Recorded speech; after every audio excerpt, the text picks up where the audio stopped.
Shamshabad CCS police ने दीगर police wings की मदद से राजस्थान से एक 13 रुकनी टोली को गिरफ्तार किया।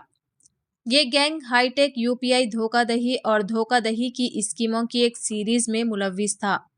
बजाज इलेक्ट्रॉनिक्स को ये तकरीबन 4 करोड़ का चूना लगा चुकी है।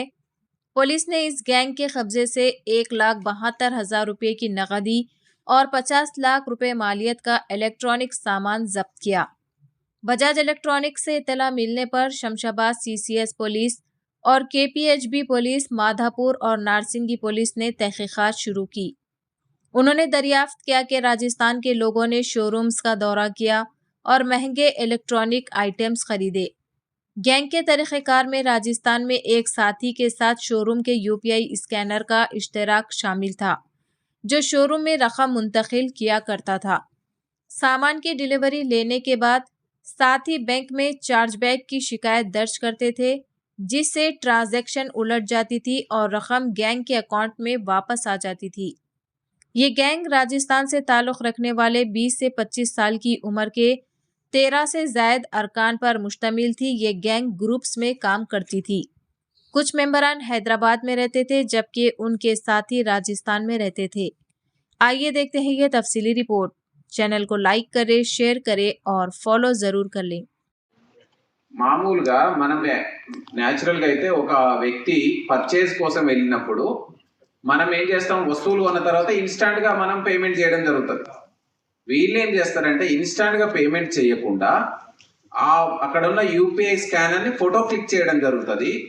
ఆ ఫోటోని ఎవరైతే వీళ్ళ కాన్స్పిరసీలో ఉన్నటువంటి వ్యక్తి ఎవరైతే ఉన్నారో అవుట్ సైడ్ ఉంటారు, మేబీ షోరూమ్ అవుట్ సైడ్ ఉండొచ్చు, మేబీ అదర్ స్టేట్లోనే ఉండొచ్చు, ఇంకా అది మనకు ఫర్దర్ ఎగ్జామినేషన్లో తెలుస్తుంది.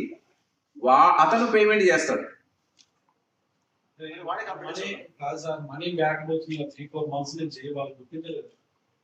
అంటే ఇది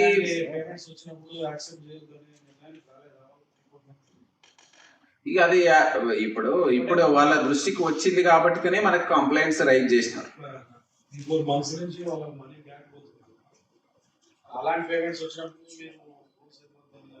అంటే ఇప్పుడు యూపీఐ స్కానర్ మనం ఎందుకు పెట్టినాము, for the purpose of consumer facility, easy పేమెంట్కి, రియల్ టైం పేమెంట్కి అవకాశం ఉంటుందని.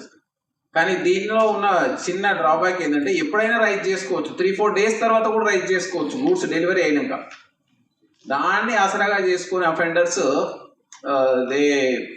ఈ విధంగా ఫ్రాడ్ చేయడం జరిగింది.